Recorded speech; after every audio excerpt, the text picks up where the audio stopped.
everyone gets moved into the room successfully.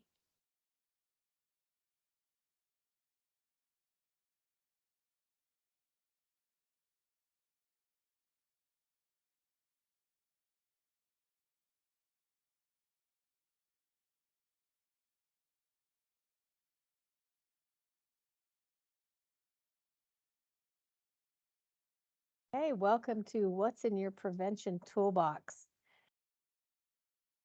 Our presenter today is Gwen Hensley, and if you don't know Gwen or haven't met Gwen before, if you have been involved in fire prevention education or smoky programs for any time at all, chances are you've seen her artwork.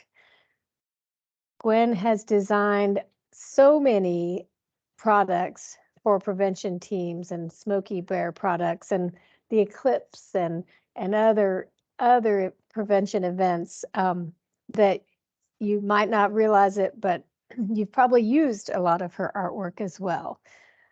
So Gwen is located on the Danube National Forest. She's the visual information specialist, but premier graphic artist and highly sought after by most of the prevention teams across the nation.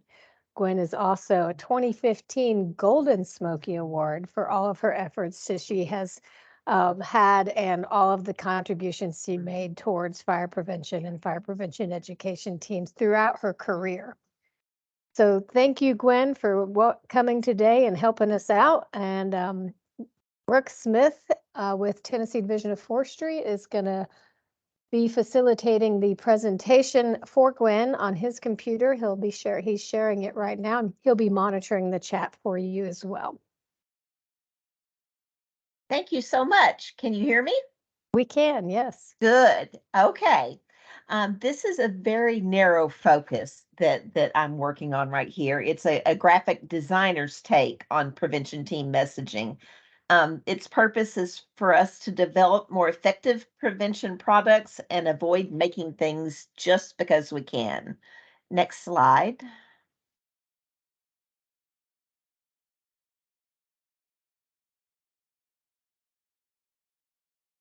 Okay, next, Brooke. There we go. I've worked in fire prevention messaging probably since 2001, and I've noticed that my trend is to jump right in on making graphic things because I like to do that. I'm always saying, what can I make? And I do this on every team that I've been on. We want to get that product out there on the ground really quickly, and we know that the process takes time. Next slide.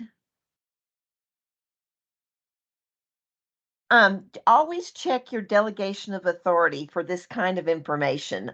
Sometimes the audience is going to be real broad, like the general public, but your fire cause can kind of help you direct and refine that message. Next slide. We are lucky. There are so many different audiences, and I can name so many. We want to be able to reach both our visitors and the local audience. Next slide. This is such a large audience group to reach. So you've got to listen pretty carefully to your frontliners, your campground host, recreation staff, your communications people, and law enforcement. Next slide.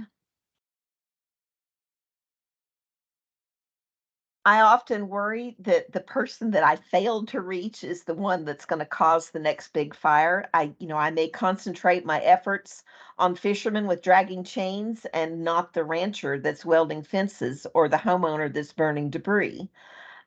Sometimes there's a delay in figuring out what exactly the fire cause is, depending on the investigation. So it kind of has to be very broad sometimes. Next slide.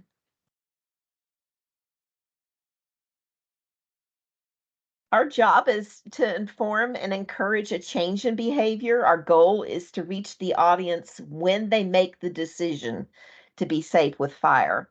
A safe campfire message should reach them when they're planning their trip, not when they checking the bulletin board at the campground. Next slide.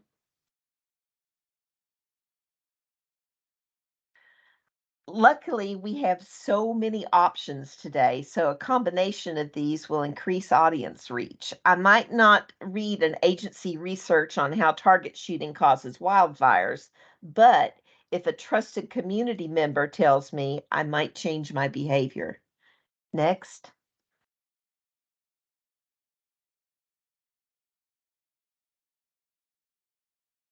Everyone has a preferred method of receiving information. Listen carefully to your host agency to find out what's worked in the past or what hasn't worked. Next. Sometimes you'll hear prevention team members use the phrase trap line. In the fur trade, a trap line is a route along which a trapper will set his traps. Prevention teams kind of do the same thing. We want to place our bait where our audience is most likely to see our message and take the bait, meaning changing their, receiving our message and changing their behavior. Next slide. I often forget to consider product distribution when I give input on product ideas. If it's a road sign, will the district be able to print and laminate it, or will the team need to? Is there a local sign shop that you can use? Is the production method feasible in terms of cost and the time it's going to take to make it? Next slide. Another thing to think of is the logistics of changing out your message or taking it down. I think that's Cindy, I believe, in that picture there. If it's a road sign, if will you be able to take it down if something changes? If you go from a simple safe campfire message to a stage one restrictions, will you be able to switch out those products quickly enough? Next slide.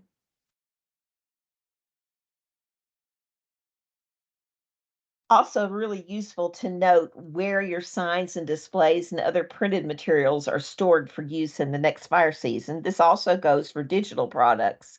What drive are you going to put them on? Where are you going to keep them so that people can find them during the next fire season? Next slide. Because I'm a graphic designer, I want to make lots of products. I want to make all kinds of things because that's what I do. But that might not be the right direction that you want to go. Always check that delegation of authority. And I don't want you to think that just because I'm presenting this material that you have to produce graphics. It's really only a small part of the team's efforts. Next. Every team is going to have a really unique talent pool, and all of us want our skills to be used. Most teams will use a unique mix based on the agency input and the delegation of authority. Next.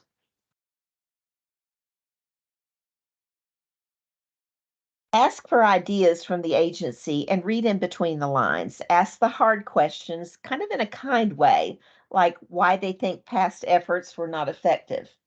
Ask the frontliners and law enforcement, cooperating agencies, tourism offices, anybody who has direct contact with the public.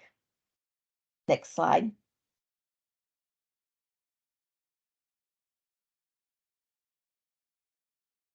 During an emergency, networks might be overwhelmed, and 70% of our users are accessing information by cell phone. Next.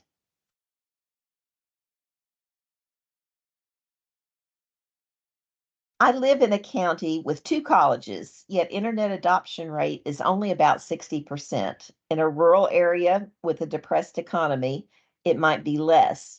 So you need to consider the adoption rate of your urban visitors that are traveling to a forest and the local residents.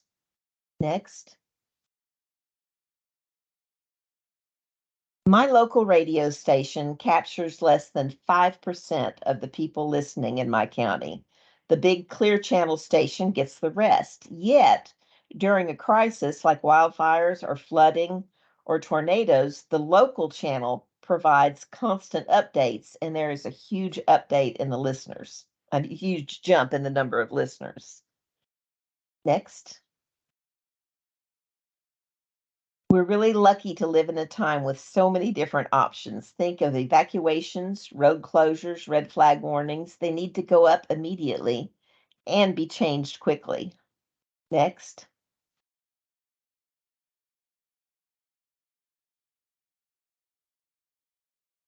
People will spend about a minute reading a poster on a recreation site bulletin board, a bit longer if they're waiting on someone to come out of the bathroom.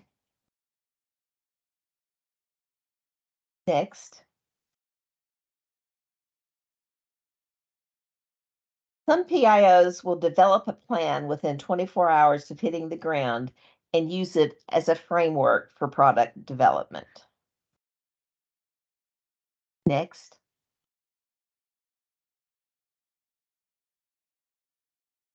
since the agency is literally under fire, getting approval from all the decision makers is always a problem. And when there are multiple decision makers, there are multiple and sometimes even conflicting agendas. Next, here is what I've seen happen on teams that I've been on. Maybe I'm the problem, I think.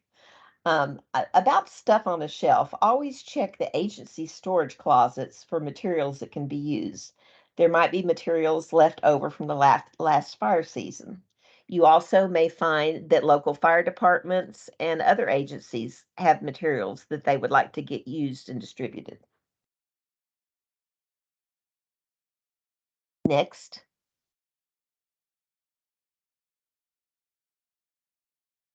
Sometimes one of the things that happen is you have a pet phrase like no fires, fires banned, fires prohibited, fire restrictions, and there are some that the agency just hates and will not use. So get your decision makers to agree before making the product, but always be prepared for changes. Prevention teams have the talent and flexibility to make changes when the conditions demand it. Next. Here's my nightmare. Decision makers often will always agree on the wording when you send it to them in an email or a Word document, but when they see it in the final product with graphics, they want to change the words. And just imagine if you have to make these changes in a translation. Next. I love swag. I really, really do, but I want it to be effective and not end up in a landfill or on a shelf somewhere. Don't buy it just because you have the money. And another thing I've noticed, it may have been effective in other places, but it might not work for your audience.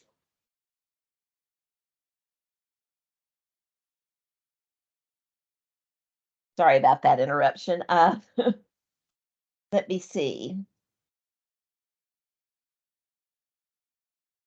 A mission creep is something that happens when you you your mind wants to organize the information and process what's really important.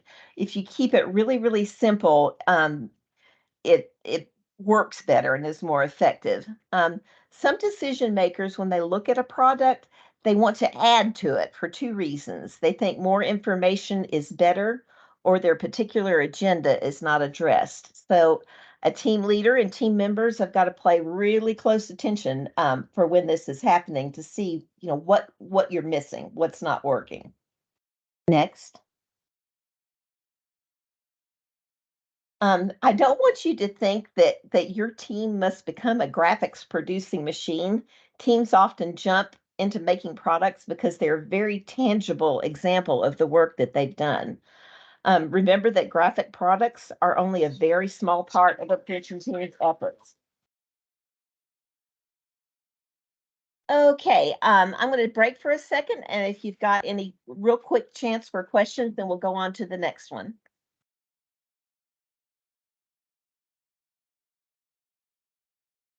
I was just curious, Gwen, did you come up with the little logo on the triangle with the message audience product MAP? Yes. I love it. That's brilliant. I'm trying to figure out how to, but it's strictly from a graphic designer standpoint. So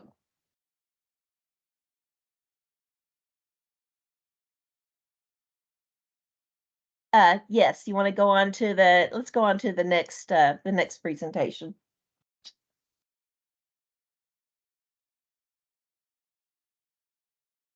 Hold on one Yeah, second. Brooke's pulling it up right now. Yeah, I like that you roped us fire folks in with the triangle shape right away.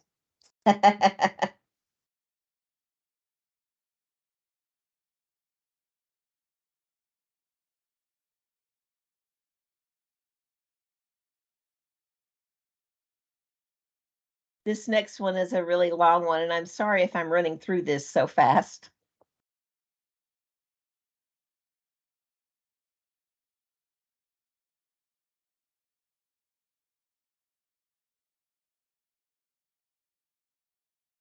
Okay, here we go.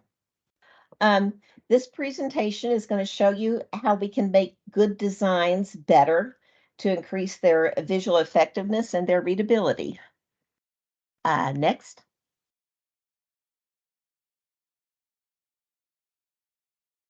Thanks for joining me and letting me reassure you that you do not have to learn graphic design. I'm just going to give you a few tips that will help supplement the team efforts. Next. I want to emphasize that I have made every mistake possible and I continue to find new ways to mess up. I've made products that didn't get used. I've had made embarrassing errors. I've made things that arrived too late. I've made things that didn't work for the audience, and I'm hoping that you'll benefit from my mistakes. Next. This chart sort of oversimplifies things, so always check your delegation of authority to make sure to see if products are even expected. It's tempting to want to jump into creating things because graphics can be a visual representation of all your efforts. Next. At the agency in briefing, listen really carefully and gather the information that you'll need while the decision makers are all in one place. This will save you a lot of time down the road. Next. One of the things that I like to do is test my designs to see what's going to work and will be effective. One of these ways is to print your design on an 8.5 by 11 sheet of paper, stand 6 feet away from a friend and hold it up for 5 seconds. Hide it and then ask them to recall what was on it. If they can't recall, you need to change or alter your design and retest it until it's effective and readable. Next. Now we're getting into my rules. One of the most important ones is to not change the logo or use the wrong logo. In ancient times, a king that wanted to mark a document with his seal used a signet ring. The ring represented the honor, the authority, and the personal guarantee of the king. It meant I had the authority to state this and I had the ability to enforce it. Next. We want to take extra care to use the right logo and the design standards, which include a logo along with specific typefaces and colors. Next. The Forest Service shows an exceptional amount of creativity when it comes to messing with the logo. This is not a good thing because it often lessens our credibility. Next. The Forest Service logo, oh, sorry, jumped one ahead. Older documents may have an outdated logo, so check really carefully. People new to an agency might not be aware of this change. Next. These examples in the previous slide shows all the different ways I was fooled, including last year or last fall on my own forest. I didn't realize the Division of Forestry had changed their logos, and I was kind of caught. Yeah, you could see right there all the different ways that agencies, Texas Forest Service changed theirs. So you have to watch really, really carefully. Like I said, I've been doing this for a long time, and I have been consistently tricked by this. So always check. Next, before you start, check with your communications people and find out the specific agency branding guidelines. Agencies and cooperators will always vary in how close you have to follow these guidelines. Next,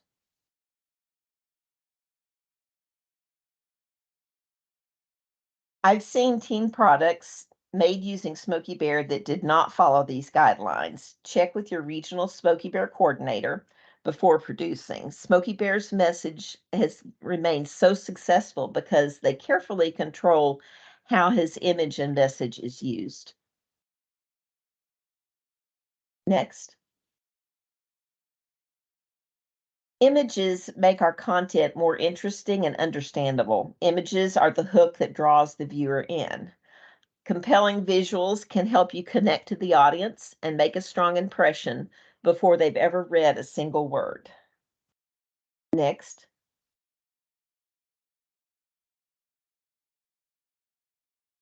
images are understood quicker than text, especially on a cell phone or on a billboard.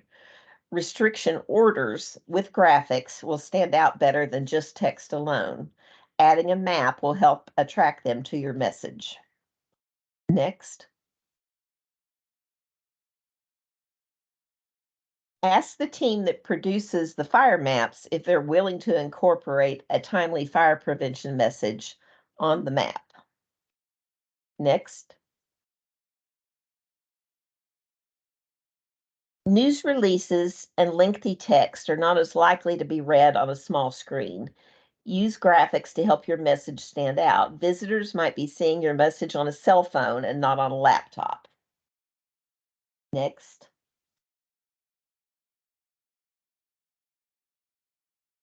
on the left is what it looks like on a cell phone. The news release is hard to read, so they might not click on it for the enlarged version.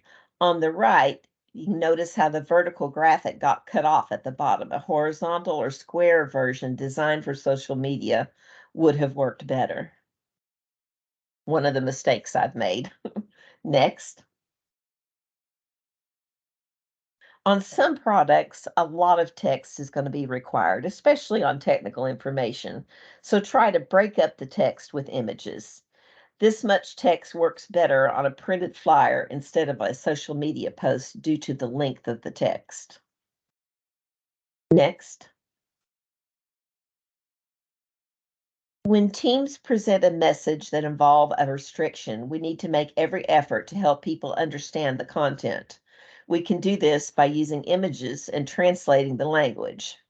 I want you to note on this medicine package on the right-hand side, this is a drug that we all might have to take when we have COVID. And I was really impressed with how they used words and they used images, symbols, and color all to convey when you needed to take the medicine. And I find it important for us as media people to understand that people are under stress, like being sick with COVID. And the more stress you are under, the clearer the messaging needs to be.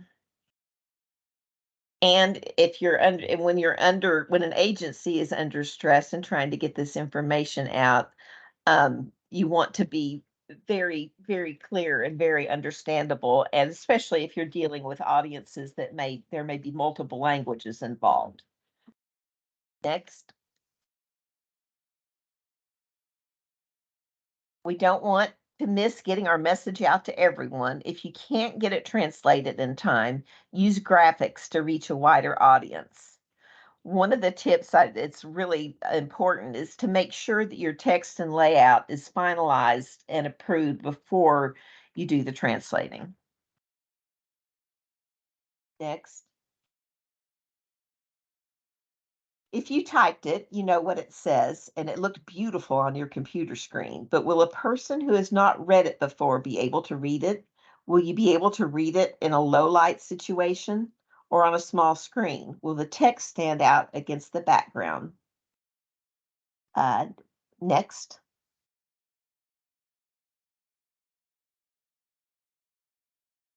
You can see the difference there. Just by changing it a little bit, you can make it much more readable. I always try to use typefaces that are easy to read and that stand out. If you work really hard at getting the type to fit just right, but use a non-standard font, then the spacing will look different when it goes to a computer without that font. Exporting to a PDF might help with this depending on the software you use. So you can kind of see the differences between what's happened, what I did on the left and what it looked like when it was emailed to somebody that didn't have my fonts is what you see on the right. Next. Our screens are designed to make things look better than they really are when printed. I'm using billboards as an example because they are kind of like flyers and social media graphics. The one thing they have in common is you have to grab their attention in the first few seconds. Next. If the poster on the left is used in a low light situation, like on a bulletin board in a shady area at dusk, it's very hard to read. This is because our eyes lose the ability to distinguish colors in low light areas. Higher contrast between the text and the background will work better. Next. The Government Publishing Office uses a contrast analyzer that measures the contrast between the text and the background. If your file does not meet government accessibility standards, the printing might be delayed until you correct it. Yep, that's happened to me too. Next. Be interrupted by using bright colors. Our brains scan for the differences in our environment. We screen out much of what's there. Use a color contrast analyzer to test the background and foreground color combinations, and you can find those analyzers online. Next. The text on the left is easier to read and the logo stands out better against the background.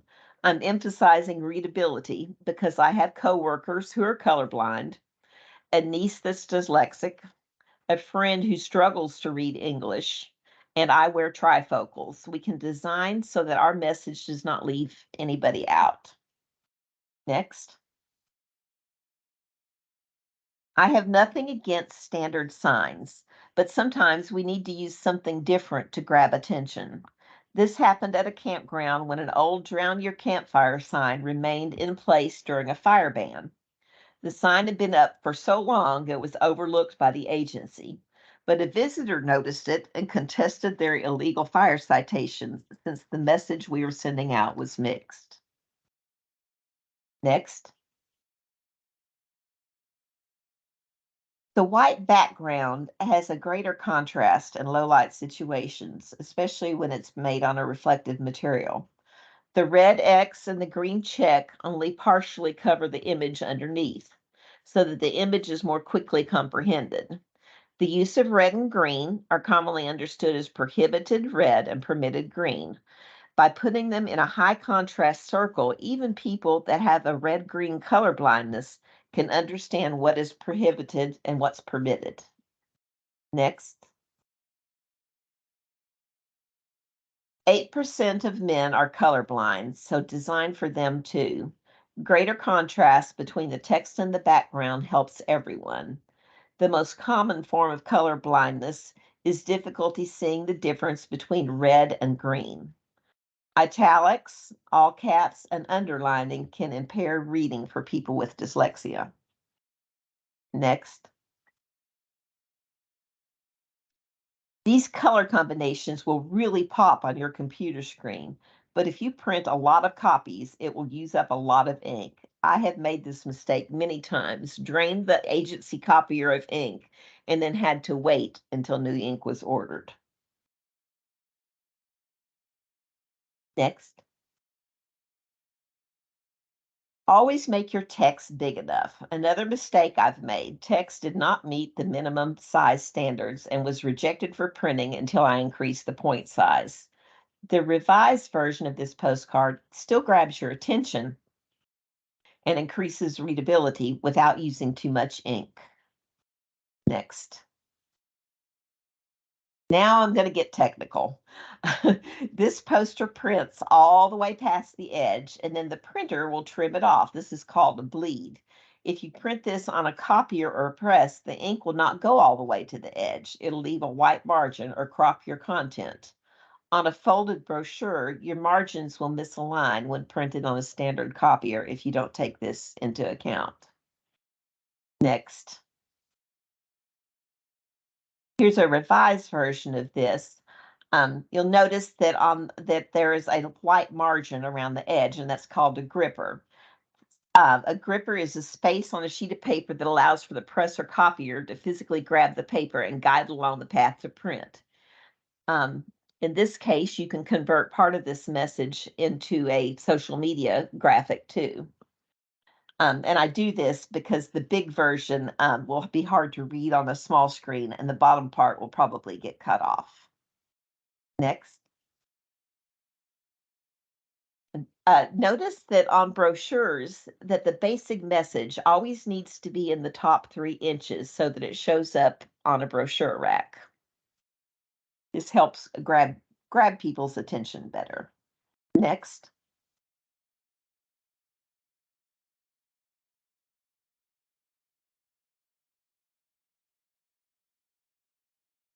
PAOs and PIOs are really good at translating the legal restriction order into something that people can actually understand. Make sure that what's in the order matches with the news release and matches any products that you make. Sometimes it's like the telephone game we played as kids. The transition from order to news release to tweet can make for very unexpected changes. Next. It would take days for me to explain this, so research it and you'll learn a whole lot. It's most important if you send files to a commercial printer, a sign company, or a promotional product vendor. This is the number one issue that will delay your job. Lower resolution means that it will work pretty good on web pages and emails and social media because it will load quicker, but it might not print as well. Next. Have you ever sent a file to the copier and it takes forever for it to print? Or your PowerPoint crashes in the middle of a presentation?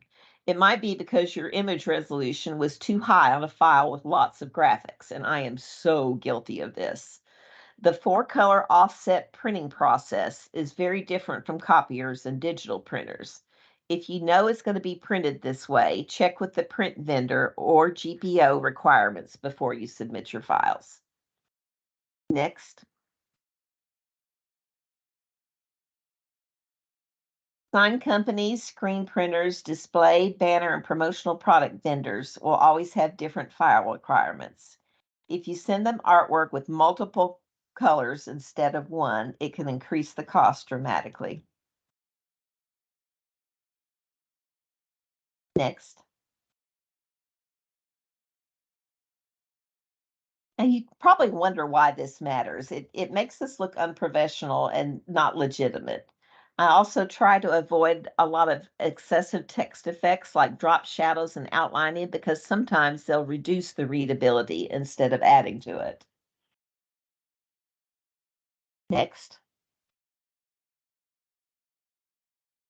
Just because you found an image on the web does not make it fair game for you to use. This is a mistake that I have made. For instance, what if you used a Creative Commons image from a creator that disagrees with how you use their image, or maybe even resents the government? Always ask for the source of any image that's used. Next. You can check agency online photo galleries or your agency files. Be sure to get a model release when using pictures of people, especially children. Remember that even on some government sites, they'll use photos from a commercial photographer that might restrict its use, and I have gotten in trouble for that one too. Next. The government should not steal. It's very tempting to use images from an online image search because it's easy and free. If I send something through GPO to print, every image is checked to make sure that I own the rights to use it. If I cannot prove it, then it delays the project. Next.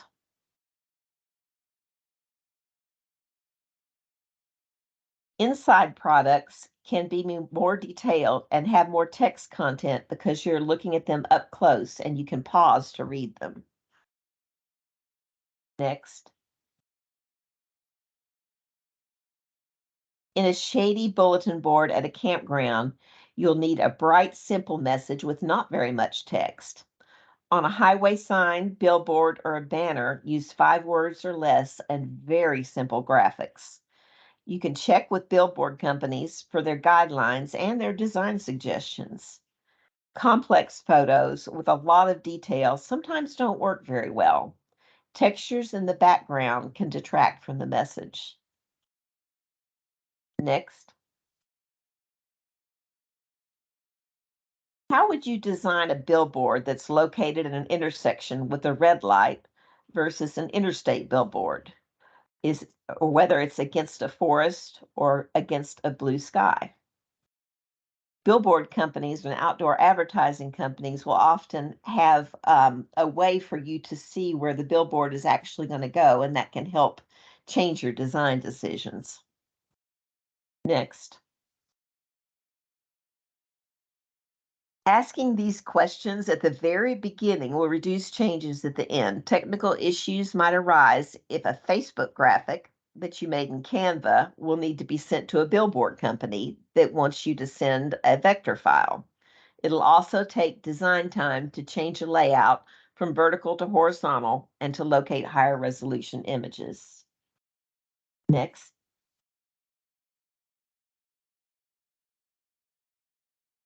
I love it when a news crew shows a picture of our prevention message. It shows that the public was told. We make every effort to inform, even if it means plastering the boards with signs and flooding social media with messages. Next. Here's another mistake I've made. State and county roads might have restrictions on sign placement. Land management agencies might also have their own rules, so always check first before you start producing signs. I have made wonderful signs only to find out that they could not be placed roadside due to county sign restrictions. Next. Exhibits often have too much text and too many photos. The most effective displays are very simple: one image, 5 words. Set up your display so that your audience can see it and not have to look around you. Next. Is it okay to stray from the messaging outlined in your delegation of authority? Many topics are not tied to a specific fire cause, but will impact firefighting efforts. Sometimes your message might be geared to a very specific audience, recreation site, or event. Next. Does the delegation of authority say the team should address this issue?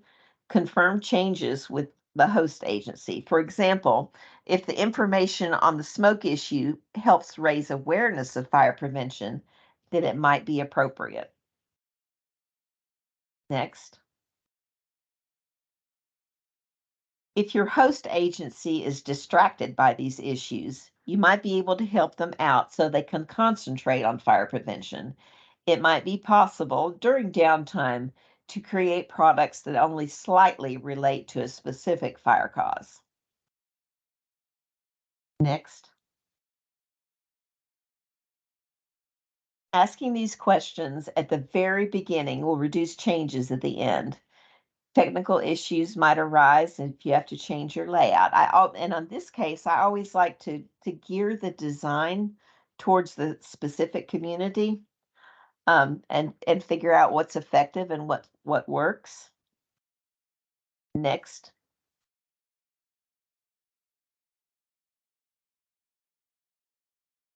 A good communication plan is flexible and anticipates changing course midstream.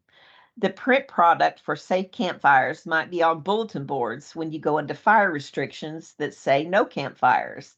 Then you'll need to switch messages really quick. Consider including check for restrictions and add a QR code for current information. Social media is critical when the information needs to get out quickly. Next.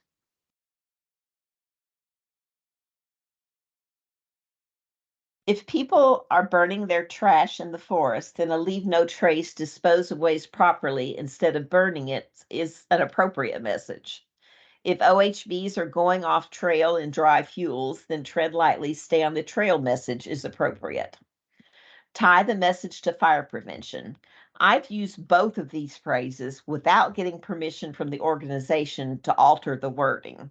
This kind of mistake can hurt the relationship between an agency and their cooperator. Next. Firefighters always pick the most effective tool for the job. You'll need to make similar decisions when it comes to your tools, the kind of software used for a project. Use what you have available and are comfortable using. Adobe professional level software is more expensive and it'll take a while to learn to use effectively. GPO does not require that these Adobe programs be used, but they have found that projects using these programs have fewer issues when printing. Next. Since your frontliners will be the one answering visitor questions, always ground truth your message with them. Frontliners are often the first one to catch how people can misunderstand our message. They can help us craft our message to be more effective and understandable. Next. There will always be changes after you completed your layout and gotten approvals. This often happens when you have multiple approvers and their availability to approve is limited. I once printed and laminated 40 road signs only to find out that one approver wanted fire restrictions instead of fires banned, so they all went into the trash. Even if everyone has agreed on the text and images, it somehow looks different after all the elements are incorporated into a layout. Next. Experience will teach you when it's okay to bend some of these rules. Make sure, however, that you never use text or images that might offend someone in an attempt at humor or to grab attention. Being edgy can backfire and embarrass your host. And yes, I have actually done that too.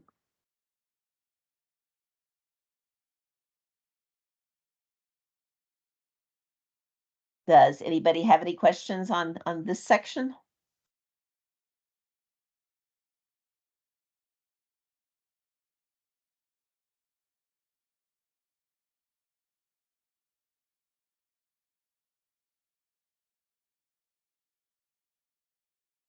Okay, we'll go on to getting things printed for a fire prevention team. This presentation is going to show you a little bit about how to get products printed when you're on a fire prevention team. While social media and videos are important, there will be times when a team is asked to make printed products for distribution to the public and posting in agencies' offices, bulletin boards, and local businesses. You might need them in quantities that exceed what you can do on an agency copier. Getting your product printed might seem challenging, but you'll be able to find an option that works for your team. You'll be able to pinpoint which process will work best in terms of time, cost, and quantity. First thing you can do, print it on a copier or plotter. Please note the heavy ink coverage on the banner on the right. It'll eat up the ink on a plotter if you print a lot. You might need to change ink cartridges, fix paper jams, trim, and laminate. Due to supply chain issues, it might take a while for ink cartridges to arrive if you have to order them. Next. Years ago, printing rules led people to think that it was okay to use local shops for copy jobs. This is not true. The Forest Service sometimes interprets it as ink on paper, therefore excluding signs, banners, and promotional products. Other regions, like Region 6, might require going through GPO for these items. The cost per copy might change depending on the contract. I have made a district angry because I used an entire year's worth of ink printing something. Next, you can try and getting a cooperating agency to help pay for the printing. Non-federal agencies and cooperators are often more strapped for money than federal agencies. However, they might have contracts in place with a local printer, so always check. It must be an in-kind service and the contract vehicle already in place. For example, Texas Forest Service, the state agency, has a good system in place for printing. I once tried to say that the Forest Service, meaning me, provided 50% of the cost in form of layout and design, and the state agency would provide the other 50% by covering the printing cost. My attempt at bypassing the printing process did not fly. Next. This is the coolest program ever, and I encourage everybody to get involved in this program if you're going to be on a prevention team. Using this process, you can get postcards, posters, and flyers within 24 hours, sometimes even the same day if it's a simple job. Retractable banners and road signs can be done usually within 3 days. Try to get the card and the training during the off season. Now, this does not mean you could just go to any FedEx office. You have to have the card and the training. The most common purchase limit is $2,500 on the GPO card, even though the purchase card holder might have a higher limit. One recent team that needed a lot of printing, I exceeded my dollar limit. I called the GPO Express person and I called my purchase card holder and the limit was temporarily raised. On this map, it would take a full day for us to deliver posters to all the agency offices. If it involves a process like a big banner or a sign that the local FedEx office does not have the equipment to make, it is made at the closest FedEx print center with the right equipment. It might cost a bit more due to the delivery charge, or it might take more time.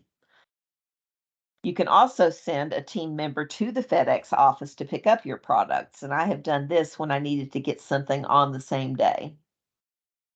For example, I sent it to GPO Express at 10 a.m. and by 2 p.m. they had the posters ready for me and they were up in the campgrounds by that evening. The GP oh, next, sorry. The GPO Express program has a price list so you know exactly what it's going to cost, and they will also send you a quote. Remember to always check the GPO Express price list, not it's a little bit cheaper than the regular online FedEx pricing. For example, under regular pricing, a 31 by 80 retractable banner is $190. Under GPO Express, the same banner made at the same location is $142. Next, a custom sign from GPO Express will usually take 3 or 4 days. From Unicore, the same sign would take you 4 to 6 weeks. Want you to notice the water resistant paper is really a cool product to use. It works great for outdoor posters that will go on recreation area bulletin boards. Plus, you avoid the cost of having it laminated.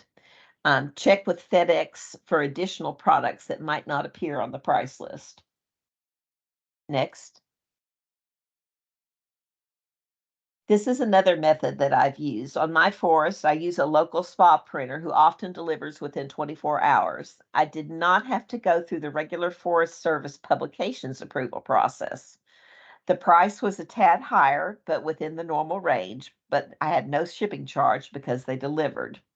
It helps if you use a standard paper that they have in stock, so ask for the printer's recommendation.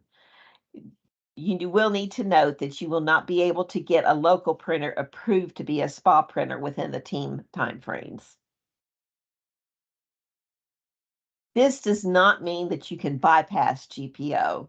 You are just bypassing a regional publication review by reviewers that may meet infrequently. It's very important to remember this directive because quoting it will help you avoid a Forest Service regional publication review process. The BLM, the Bureau of Indian Affairs, Park Service, and state agencies may have a different review process. And this is one of those cases where you always check the delegation of authority to confirm what that review process is going to be. Next, the fifth process is printing through GPO. Agency approvers and the printing or publication specialists are sometimes not familiar with how quickly prevention teams will need to get stuff printed. Educate them about the urgent nature of the prevention team products. You might need to speak to the supervisor of the printing specialist, giving them a heads up. You can ask your agency public affairs person to expedite this process. Next, Western fire season and the federal agency end of fiscal year printing projects often coincide, so be sensitive to that when you explain to them that you need your product quickly. If they know your job is properly formatted and it's not likely to have any issues, it will go through much quicker. This is one of the advantages of having a prior relationship with GPO. Next. You're probably wondering why we use GPO since it seems like a lot of trouble. GPO is really good at this and they make sure that you get a good product on time at a reasonable cost. I check the cost pretty regularly to compare GPO with online printers and local printers. GPO has always been cheaper. Next. Some GPO offices have a 24-hour policy. When the agency print specialist delivers the job to GPO, they have it written up and out to bid within 24 hours on most jobs. I've checked this by noting when I send it to the agency print specialist and then asking GPO when they received it, and then checking the Contractor Connect bid list to see when it actually went out for bid. Next. I know what you're thinking. I can hear the wheels turning. You're probably thinking that, oh, we only have 14 days. Don't they know this is an emergency? Click next. I can also hear thinking, I can bend the rules and I can get this done much quicker and much cheaper. Or I saw a local print shop just blocks away. Your motivation is honorable, but do not let that tempt you into ignoring printing regulations. Next. Now I'm going to go to the very sad part. Um, I want to discuss all the ways that you can get into trouble, and please make note of these. If a team member or a leader recommends one of these methods when paying with federal funds, it's a red flag. Next. Your host might think that a prevention team has some sort of magic powers that let us bypass GPO.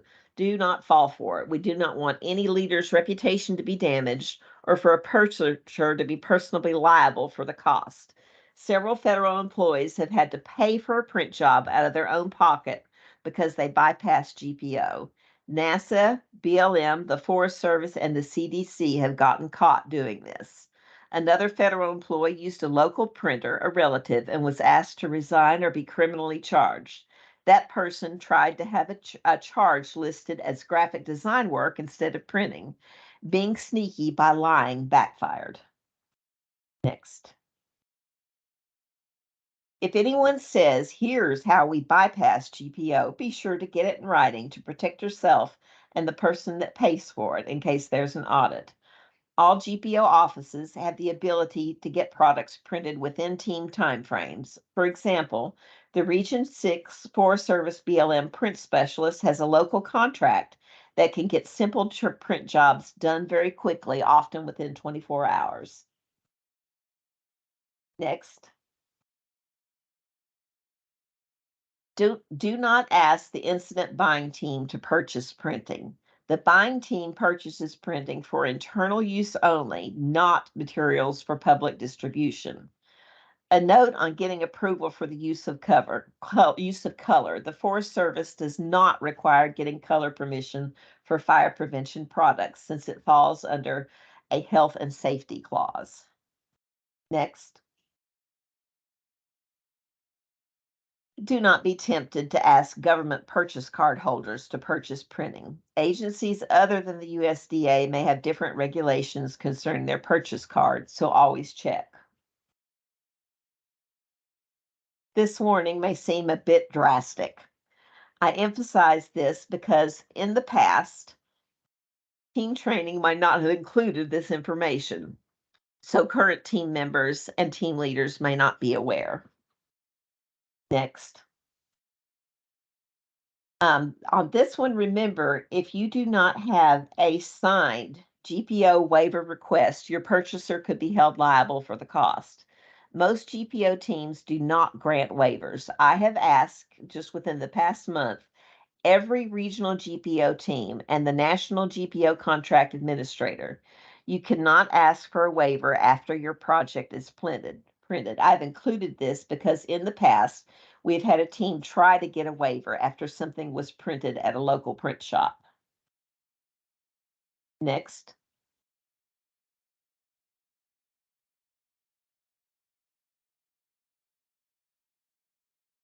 On to the next one. I've worked with GPO for 25 years now, and the GPO process is not designed to slow us down, but to assure that we get a fair price, a quick turnaround, and a quality product. I hope this will show you how to make it easier and faster, yet still follow the agency rules and use GPO to your advantage. Next. It's very important to know which agency is funding your team. These are federal agencies that are required to go through GPO for printing. I emphasize federal funding because at least 70% of prevention teams are federally funded. Next. If your host is requesting printed products, ask if you will have a printing budget. It should be spelled out in your delegation of authority. Will it go through GPO? Please note that if your team is funded by state funds, the process will be different. Next.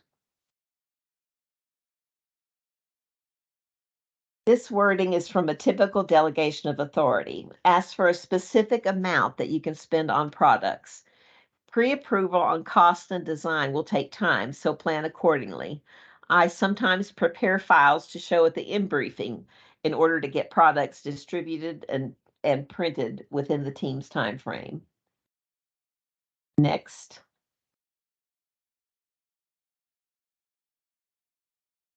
You don't have to read this, but make sure your designer does. It will help prevent issues down the road. GPO checks your files to make sure there are no technical file issues that will delay printing. Your designer needs to be familiar with GPO requirements. File issues will slow down production and increase cost. Next. This is the most horrible chart that I have ever seen, but this is actually what happens on some forest. Your job is to nail down those details with your host agency at an early stage. Firm decisions made at this stage will save time later on. And I do emphasize that this represents the worst case scenario. Next. Believe it or not, GPO can save you money. It is in their best interest to help you, and they will try very hard to get you a short turnaround time. Involve the agency printing specialist and their supervisor on the very first day. If you do not have someone on the team with graphic skills, check with your regional prevention coordinator who might be able to locate one. They also might be able to find a GPO Express card holder.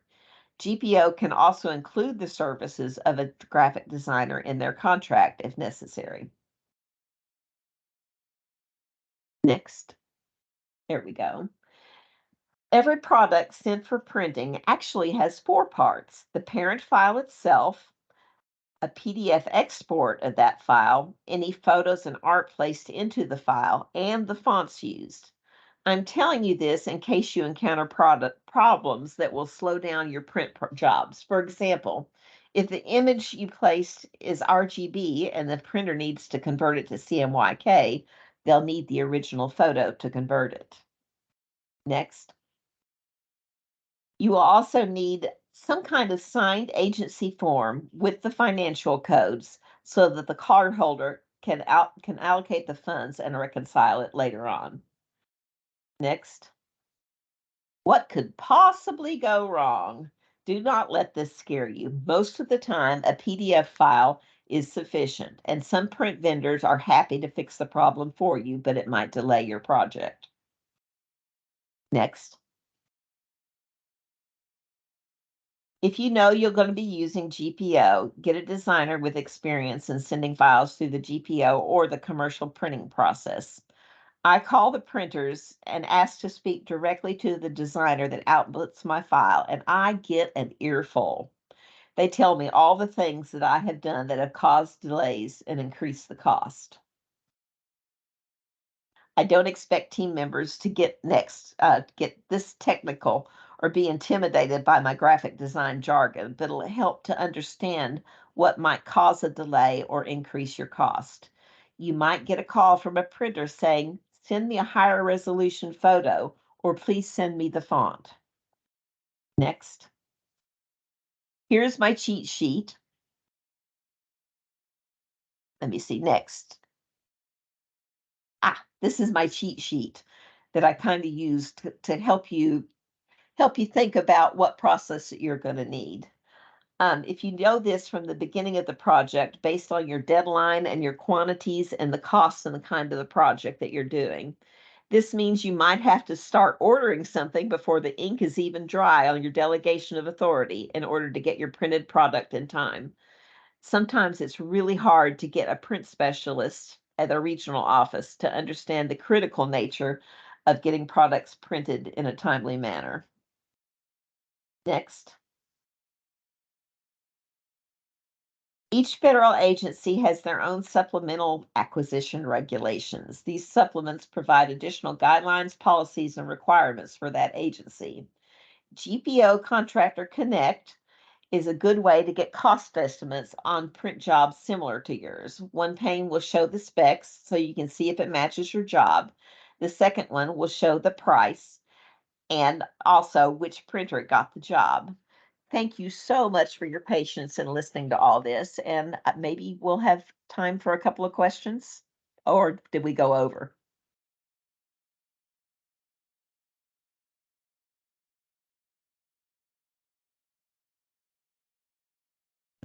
I think we have time for a couple questions if people want to ask a couple. You may have to go wake them up.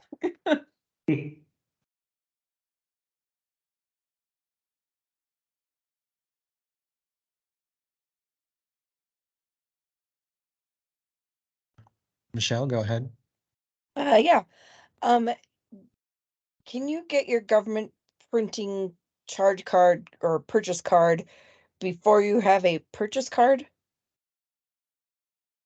They're tied together to the GPO Express card. Like, for instance, they don't ever, at my agency or my op forest, they don't ever let a graphic designer have a credit card or a purchase card because they know I would do nothing but buy fonts. So I have the GPO Express card that I use when I place the order with FedEx, but it's tied to a purchase card. And in this case, it's a lady in my office that is absolutely wonderful about doing this.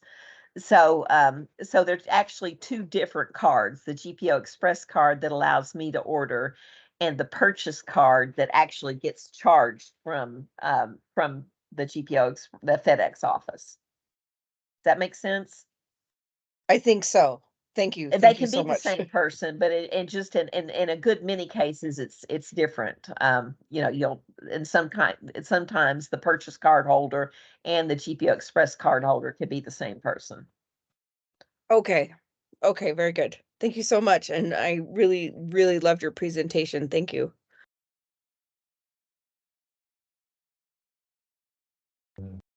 If there's no other questions, we'll close this room down and bump everybody back to the main room where we'll do a closeout. Thank you, everybody. Thank you so much.